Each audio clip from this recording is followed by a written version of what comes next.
बिस्मिल्लाहिर्रहमानिर्रहीम। पाकिस्तान में हालिया तारीख में सबसे बड़ा मसला अगर लोगों ने अपने तौर पर जो महसूस किया तो जाहिर है वो दहशतगर्दी का रहा। पिछली एक दिहाई में पाकिस्तान में जितना जानी नुकसान हुआ, दुनिया के कम हिस्सों में इतने कम वक्त में इतना नुकसान हालिया तारीख में हुआ है।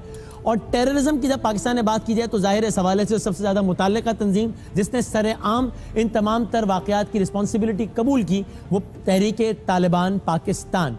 और अगर किसी एक शख्सियत का नाम लिया जाए जो कि तहरीक तालिबान पाकिस्तान या फिर दीगर जमातों से वाबस्ता रही और मीडिया से सबसे ज़्यादा कॉन्टैक्ट में रही, जिसका बाकायदा एक मीडिया सेल जो कि चलाता था और मीडिया के हवाले से चाहे वो फेसबुक हो, ट्विटर हो, सोशल मीडिया हो, पर्सनल कॉन्टैक्ट हो, टेलीफोन कॉल्स हो, कोई एक शख्सियत जो कि मीडिया के हवाले से और तहरीक तालिबान के कॉन्टेक्स्ट में या जो बैंड आउटफिट्स हैं या जो अस्करियत पसंद तंजीमें हैं उस हवाले से कोई एक शख्सियत अगर सबसे ज़्यादा मीडिया को नोन थी तो उसका नाम था एहसानुल्लाह एहसान, जिसने तहरीक तालिबान पाकिस्तान के तर्जुमान की हैसियत से शोहरत पाई और फिर दीगर शिद्दत पसंद तंजीमों में भी जाता रहा। आज से कुछ दिनों पहले जब DGISPR एक प्रेस कॉन्फ्रेंस कर रहे थे तो उन्होंने ये बताकर सबको हैरान किया कि एहसानुल्लाह एहसान ने अपने आप को फौज के हवाले किया है और वो इस वक्त फौज की तहवील में है।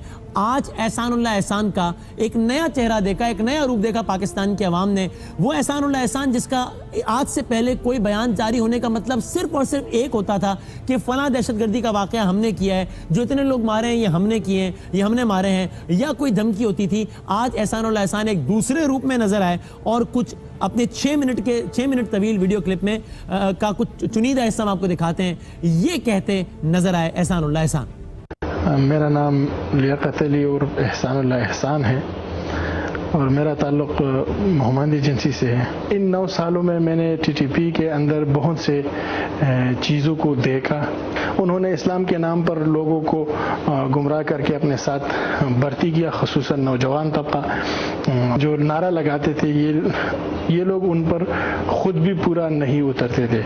ऐसी तंजीमों से क्या तवक्को रख सकते हैं जिसका अमीर कुरानदाजी के ज़रिए से मुंतखब हो। अफ़गानिस्तान में इन लोगों के इंडियस और रा के साथ ताल्लुकात बढ़े, उन्होंने उनको सपोर्ट किया, उनको माली मुआवनत फराहम की और उनको अहदाफ भी दिए और उन्होंने उनसे हर कार्रवाई की कीमत वसूल की। और इस पर अफवाज पाकिस्तान के तर्जुमान ने आज एक ट्वीट भी किया कि जिसमें उन्होंने बताया कि किस तरीके से एहसानुल्लाह एहसान की इस वीडियो के बाद मजीद ये बात साबित होती है कि पाकिस्तान की सरजमीन पर जो लोग दहशतगर्दी की कार्रवाइयाँ करते हैं उनके बैनुल अक़वामी रवाबित किस तरीके से हैं। टू स्टार्ट विद मेरे साथ मौजूद हैं हमारे पेशावर के ब्यूरो चीफ ज़िया उल हक साहब। ज़िया, बहुत शुक्रिया। बताइएगा ये एहसानुल्लाह एहसान, चूँकि ज़ाहिर डेवलपमेंट इतनी ज़्यादा होती है कि लोगों के जहन से निकल जाता है, कितनी अहम तरीन शख्सियत थी तालिबान की और खुद आपका कितना ज़्यादा रब्ता रहा उनसे?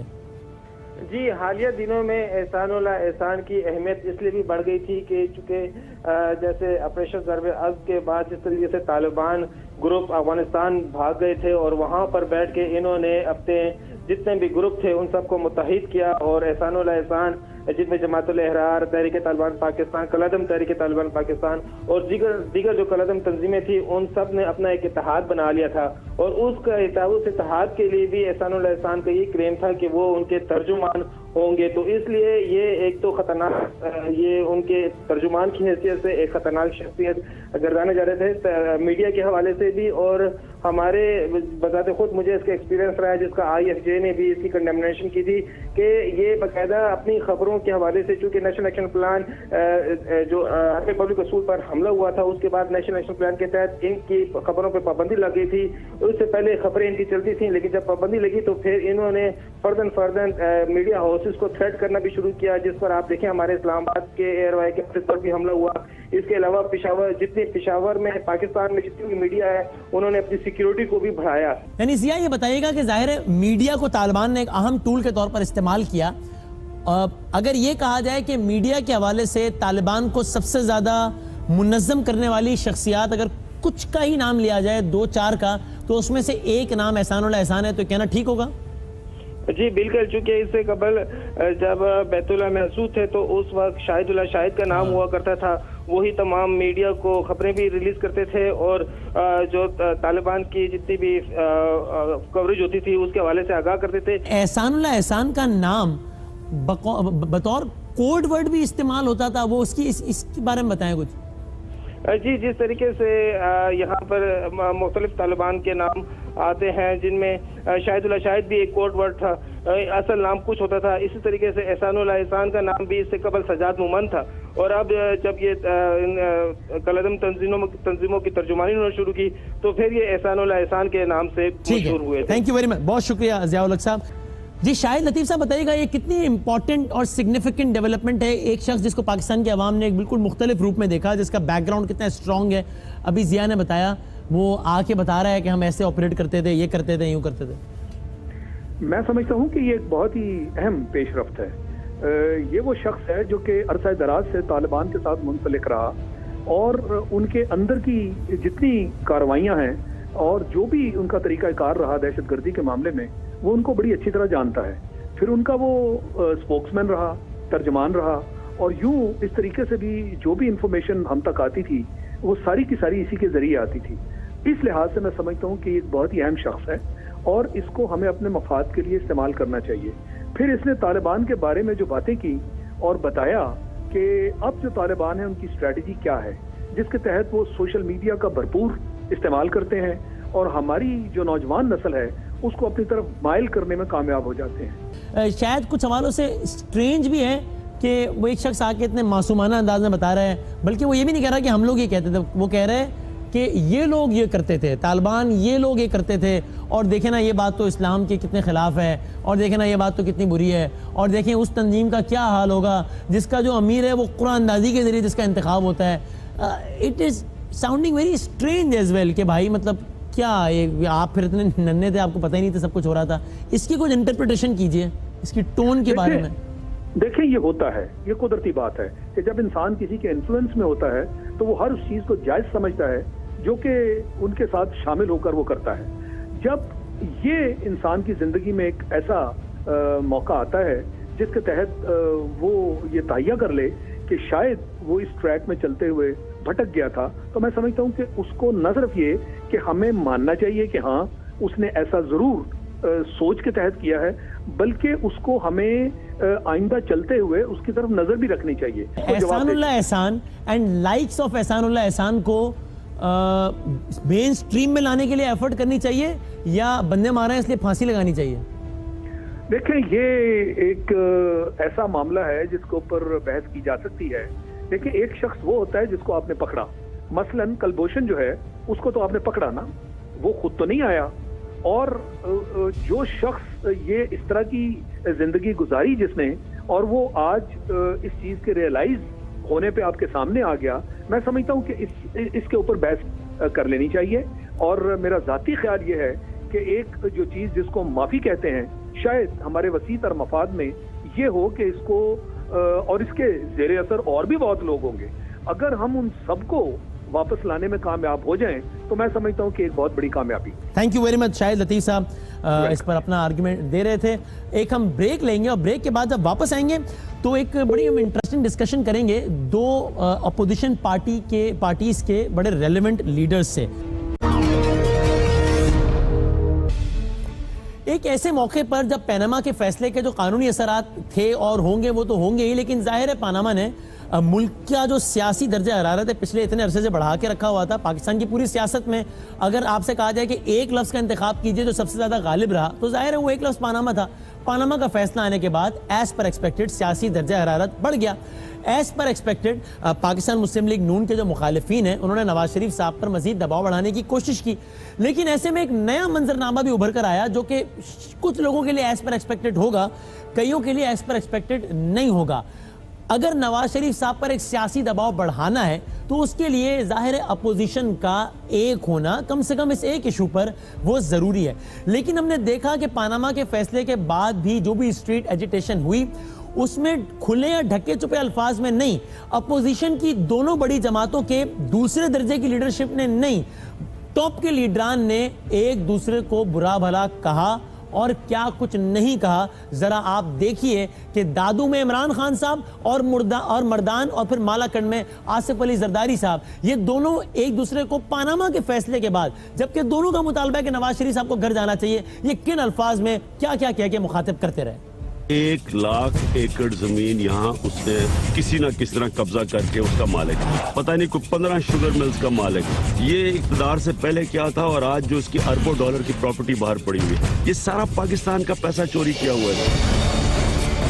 जरदारी तो पब्लिक में जा सकता ही नहीं, जरदारी को तो सब डाकू कहते हैं। जरदारी के पास किधर से पैसा आया?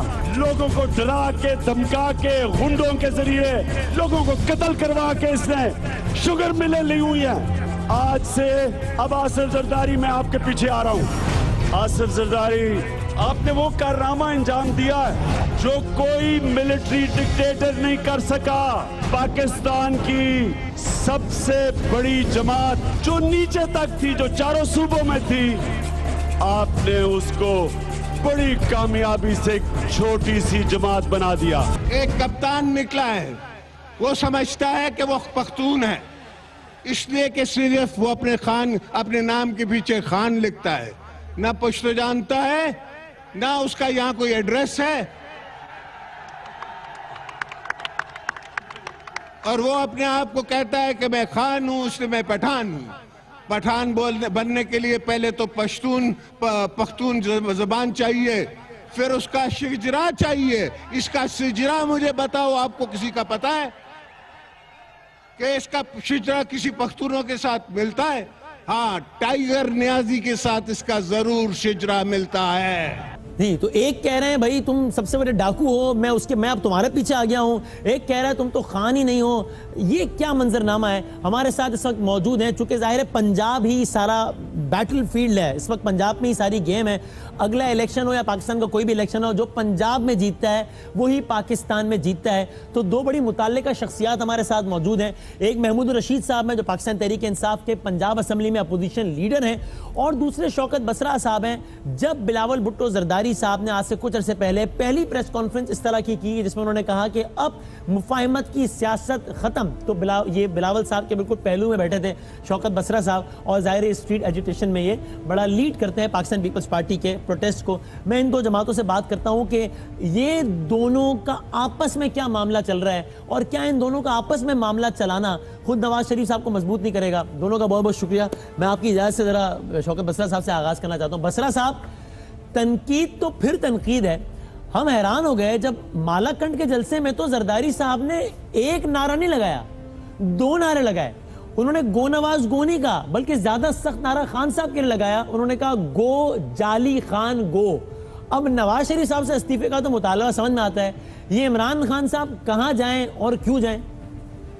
वसीम बदामी साहब, बात यह है कि खान साहब का एक माइंड सेट है। खान साहब ने ना जो जब से पॉलिटिक्स में, अब उनका एक अंदाज देख लीजिए, वो ये समझते हैं कि अगर मैं सबको गाली दूंगा, सबको डाकू कहूँगा, सबको चोर कहूँगा, तो शायद मेरी सियासत ज़्यादा पॉपुलर होगी। और वो ये समझते हैं कि चूँकि इलेक्शन करीब आ रहा है, तो अब बजाय इसके कि बहुत सारे लोग जो टूट के पाकिस्तान पीपल्स पार्टी में जा रहे हैं, तो शायद जरदारी साहब को गाली देने से, पीपल्स पार्टी को बुरा भला कहने से मेरा ग्राफ और मेरे लोग जो है वो अपने पास खड़े रहेंगे। अच्छा, खान साहब ये सोचकर जरदारी साहब को गाली देते हैं, और जरदारी साहब क्या सोचकर खान साहब को देते हैं गाली? सुनिए, बर्दाश्त की एक हद होती है ना। हमारा कल्चर गाली देना नहीं है। आप देख लीजिए जरदारी साहब, मैं समझता हूँ जितना पेशेंस उनमें है, जितना हमारी पार्टी में है। हमारी टारगेट किलिंग पिछले 5 साल भी होती रही, लेकिन कभी किसी को बुरा भला नहीं कहा, क्या क्या नहीं हमारे खिलाफ हुआ। खान साहब को ये जो उन्होंने बात जाके कही, मेरा ख्याल में अगर कोई असलियत बता दी है, वो कहते हैं ना आईना दिखाया तो बुरा मान गए। उनको सिर्फ ये बताया कि अब इमरान खान साहब को अगर ये बता दिया जाए कि वो इमरान खान नहीं है, तो इसमें बुराई क्या है? क्योंकि वो क्या मतलब है इस बात का? बात का मतलब ये है, चूंकि वो लाहौर में रहते हैं, लाहौर ही उनका बेस है, वहाँ जाके वो अपने आप को ज़्यादा खानों की नुमाइंदगी समझते हैं। लेकिन हम समझते हैं कि खैबर जो शनाख्त दी है सरहद को, खैबर पख्तूनख्वा का नाम दिया, वो तो सबसे बड़ा काम पाकिस्तान पीपल्स पार्टी ने किया, आसिफ साहब ने किया। तो अब वहाँ पर अगर खान बसरा साहब, इसका मतलब फिर आप गवर्नेंस पे बात नहीं कर रहे, इस इशू पे बात कर रहे हैं कि तुम खान नहीं हो। यानी कि अगर जवाब में उन्होंने कहा कि हम भी किसी को बताना चाहते हैं कि उसने नाम क्या, कि भुट्टो तो लगा दिया लेकिन वो भुट्टो नहीं है, तो फिर इसका मतलब गवर्नेंस में तो बात नहीं होगी ना। देखिए, एक दूसरे को शजरा नसब याद दिला रहे हैं। नहीं, बात सिर्फ इतनी है, जाहिर है कि दूध और शहद की नहरें तो खान साहब ने भी बिठा दी, वहाँ बहाई हुई। और दूसरी बात, जी हाँ, तो सिंध में बह रही है, सही बात है। नहीं, मैं नहीं कहता, यहाँ पे भी हालात बहुत अच्छे हैं, यहाँ पे बहुत इंप्रूवमेंट की जरूरत है।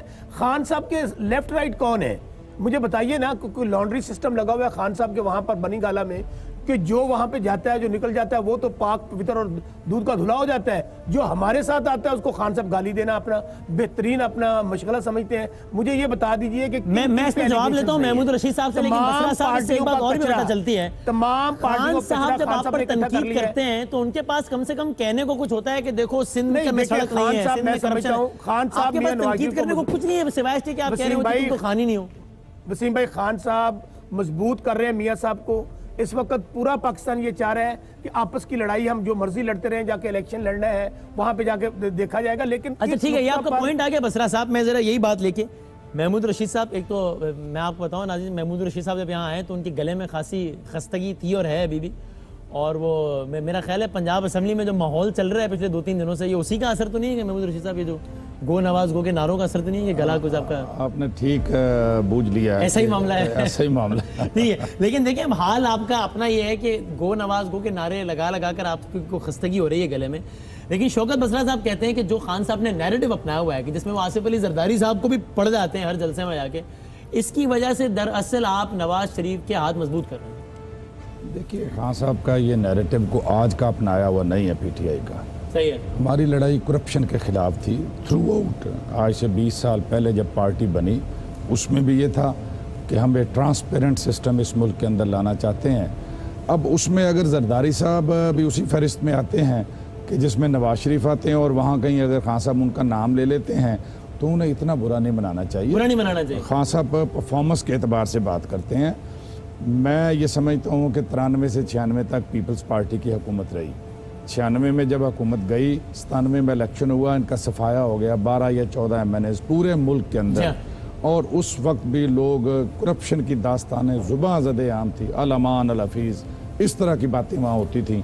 अब दोबारा इन्हें टाइम मिला, 5 साल की इन्होंने इक़्तिदार जो है ना वो किया, और उसके बाद जब इंतखाब आए तो इंतखाबात के अंदर इनकी जो परफॉर्मेंस है वो आपके सामने है। लोगों ने रिजेक्ट कर दिया बुरे तरीके से। उसमें बेसिक सबसे बड़ा मसला जो था वो रेंटल पावर का हो, वो कोटकना केस हो, वो सिरे महल हो, बाकी चीजें हो। पीपल्स पार्टी से इंतखाबी इत्तेहाद का कोई इम्कान सवाल ही पैदा नहीं होता। बसरा साहब आपकी तरफ भी ऐसा ही मामला? देखिए, सियासत में हम मुस्लिम लीग नून और तहरीक इंसाफ के साथ मैं भी समझता हूँ हमारा इत्तेहाद नहीं हो सकता, ना ही सीट एडजस्टमेंट हो सकती है इन दोनों जमातों के साथ जो मामला आगे बढ़ेंगे। जी देखिए जी, पहली बात तो इन्होंने कहा कि ये मुनाफिकत करते हैं और पार्लियामेंट में हमसे मिलते हैं, तारीफें करते हैं, और बाहर आके हमसे ये इस तरह हमारा मजाक उड़ाते हैं और तनकीद करते हैं। क्या इन्हें नहीं एहसास कि पार्लियामेंट में क्यों ये हमारे साथ चलते हैं? ये क्यों चलते हैं? चलते हैं हमारा हाथ, कहीं हमारी अलग लाइन है जी, ये हमारी लाइन है। उस वक्त तो आप हर वक्त तैयार होते हैं हमें जफ्फी डालने के लिए, अपने साथ लेके चलने के लिए। की मीटिंग में बुलाई गई, आप भी बात सुने ना। और दूसरी बात जो मुनाफिकत की ये कह रहे हैं, मैं ये समझता हूँ पिछले जो 4 साल 13 से ले लें अब तक, अगर हम ये कहें कि अव्वल मुनाफिकीन कौन है तो वो जरदारी साहब हैं। यानी एक तरफ वो हमारे साथ चलते हैं और अंदर दिखाने वो मुकमका करके रिलीफ ले लेते हैं गवर्नमेंट से। ये एक दफ़ा नहीं हुआ, दर्जनों दफ़ा हुआ। अब क्या हुआ? यानी अयान अली बाहर चली गई, मौजें कर रही है, डॉक्टर आसिम की जमानत हो गई है। अदालत ने छोड़ा है, नवाज शरीफ साहब की कैद में थोड़ी थे सारे लोग। क्यों छोड़ा अदालत ने? प्रोसिक्यूशन नहीं हुई।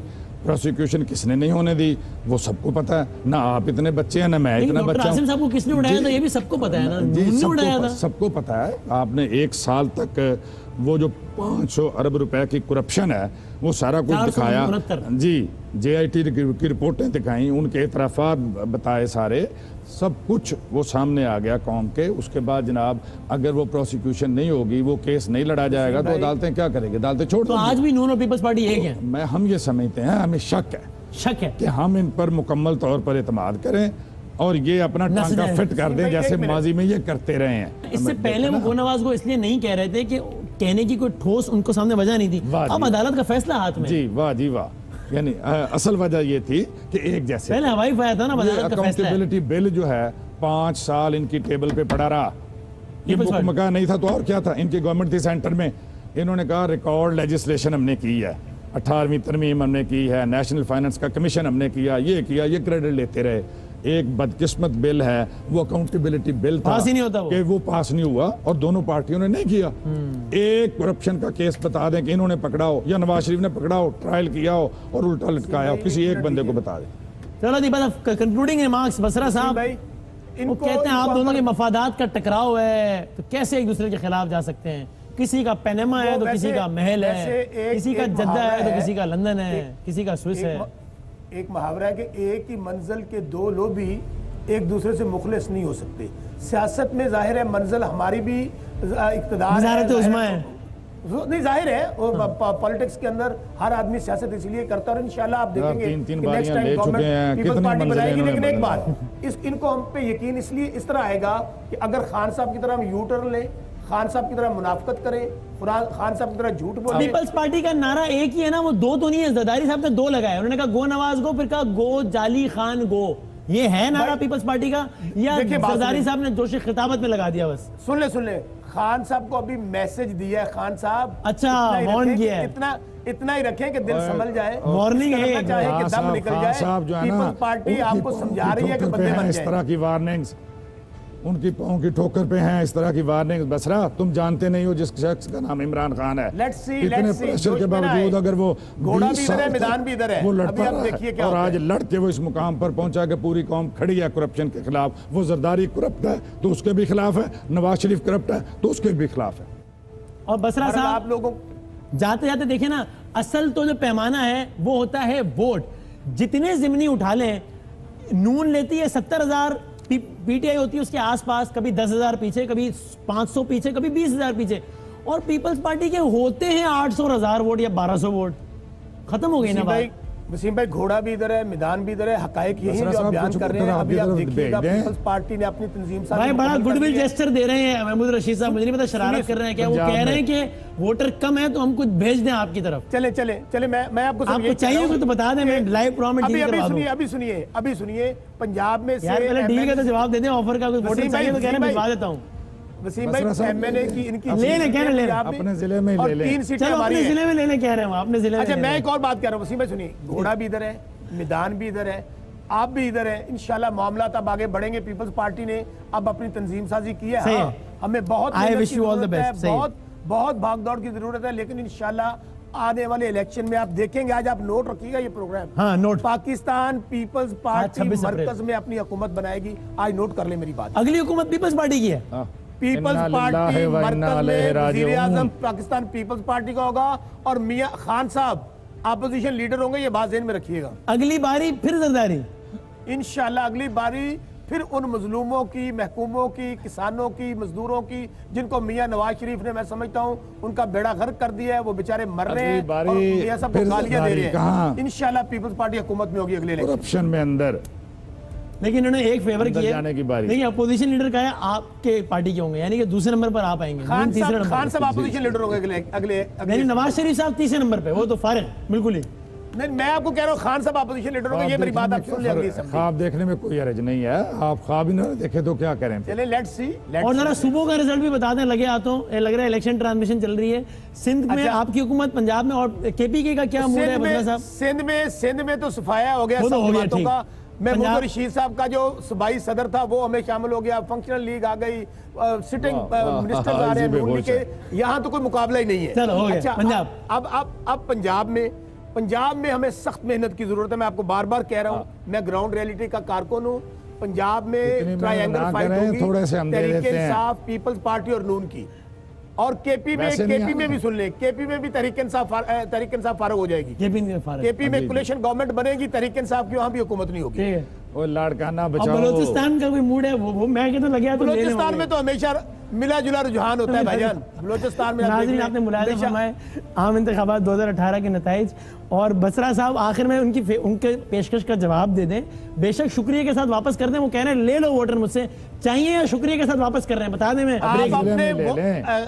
मियां साहब अपने कैंडिडेट्स भी, अब कैंडिडेट्स भी आपके हाथ में नहीं रहेंगे और वोटर भी हमारी तरफ आएंगे, संभाल के रखिए। आपको बहुत बहुत शुक्रिया शौकत बसरा साहब और महमूद रशीद साहब। ब्रेक लेते हैं, ब्रेक के बाद वापस आते हैं।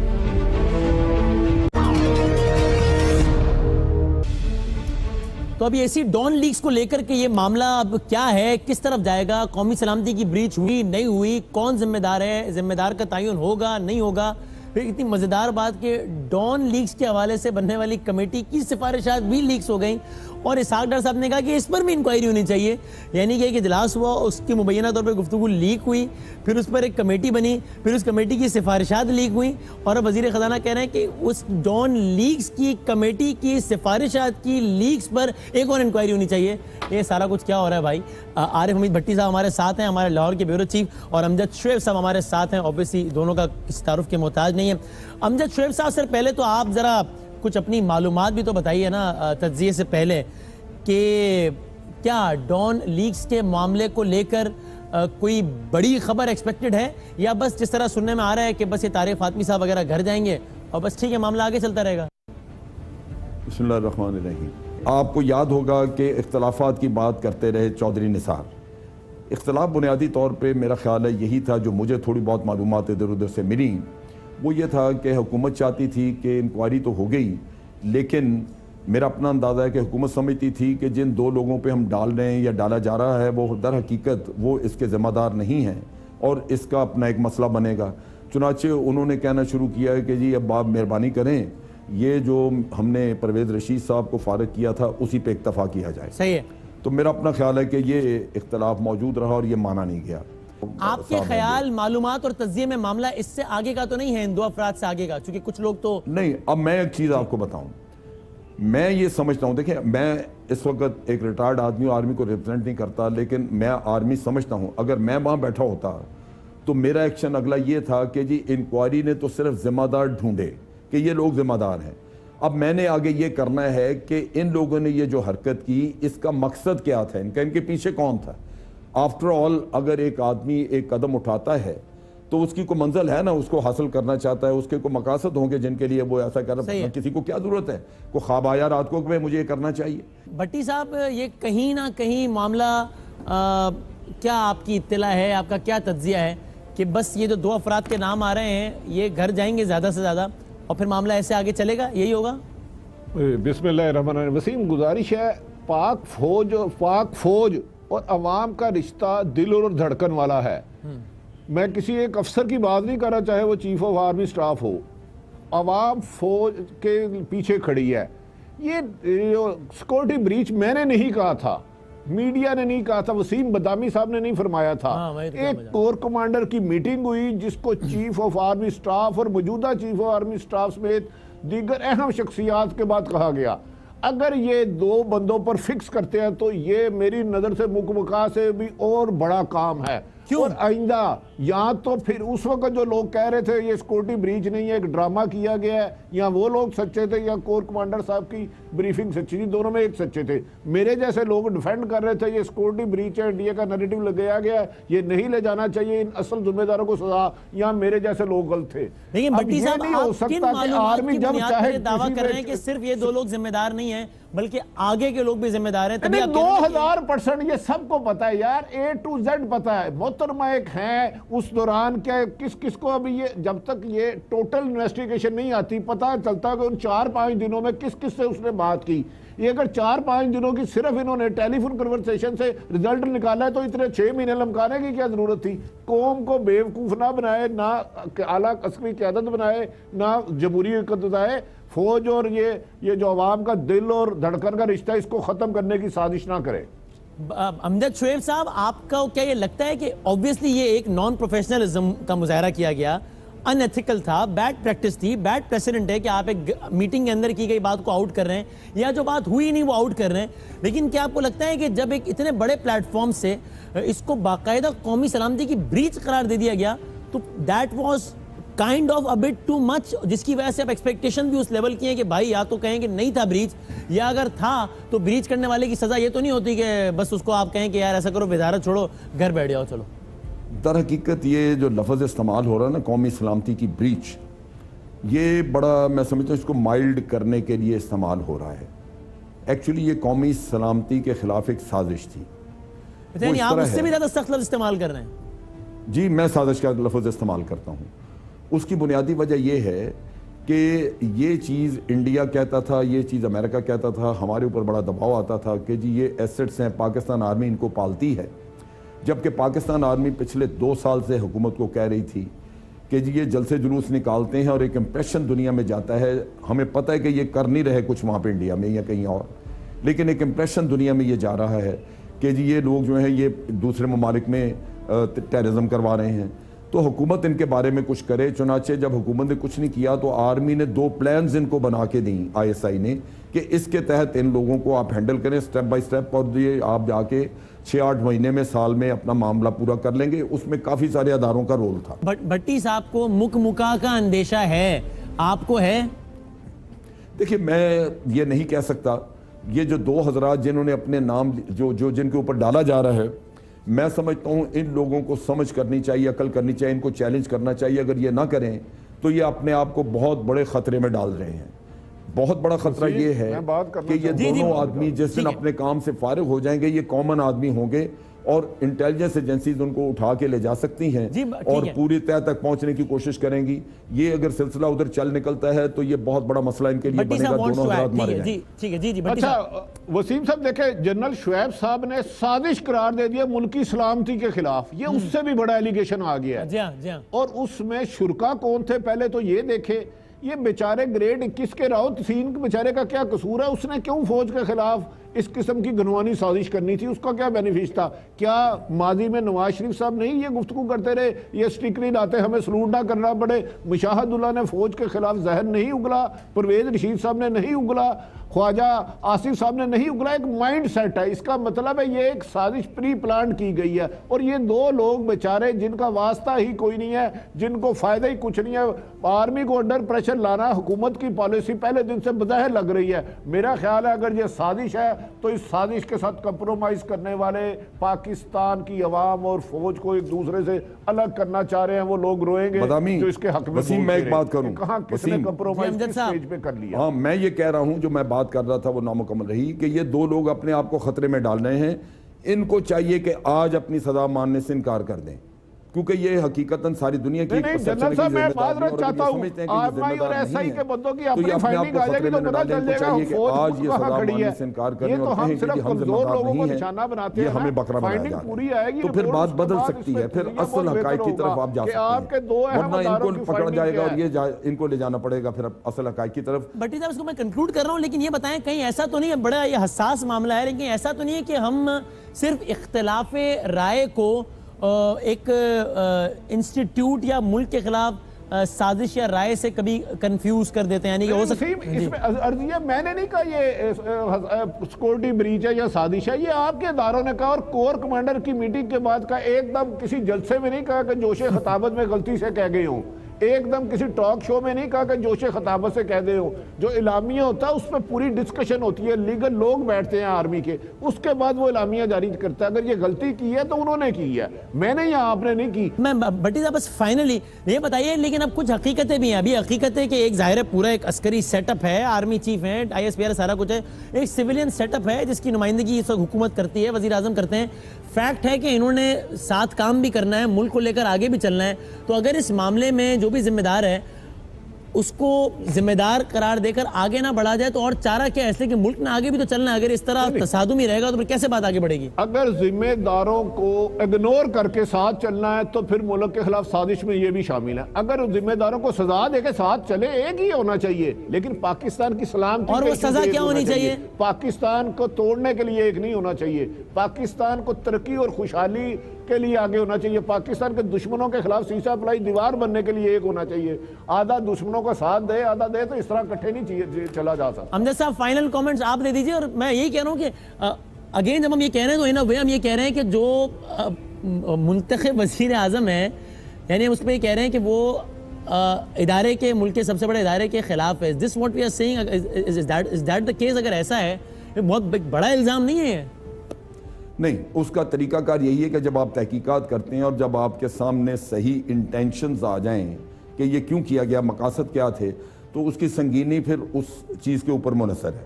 मिसाल के तौर पे अगर आपकी फाइनल तहकीकात ये बताएं कि ये वाकई साजिश थी और बाहर किसी मुल्क के साथ लिंक था, उसके नैरेटिव को सपोर्ट करने के लिए किया गया, तो सज़ा बड़ी सीरियस हो सकती है। इस डॉन लीज के नतीजे का अस्करी क़यादत की तब्दीली से कोई ताल्लुक है?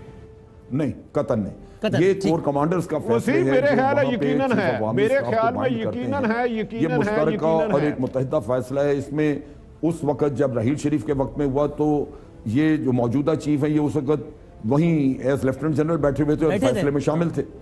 तो ये कैसे कह सकते हैं कि जी अब मैं उससे नहीं उससे हटता हूँ, और जो कुछ फैसला अल्टीमेटली एक्सेप्ट होगा वो कोर कमांडर्स के साथ मशवरे के बाद। अपने लफ्जों में मौजूदा क्या पुराना माजी क़यादत होती तो ये रिपोर्ट नहीं आ सकती थी, गोलमोलों पे मिट्टी नहीं झाड़ी जा सकती थी। पुरानी क़यादत गई तो आसफ अली जरदारी साहब आए, नैरेटिव बहुत कुछ चेंज हो गया। आप थोड़ा सा हकीकत देखें, फैक्ट्स होते हैं, उसको झुटलाना नहीं चाहिए। मैं समझता हूँ कोई भी टॉप मैन लीडरशिप जब चेंज होती है तो कुछ ना कुछ हालात चेंज होते हैं। Thank you very much. सोच एक नहीं होती। जी बहुत शुक्रिया दोनों मेहमानों का। जिंदगी रही, सेहत रही तो कल मुलाकात होगी, तब तक के लिए अल्लाह हाफिज़।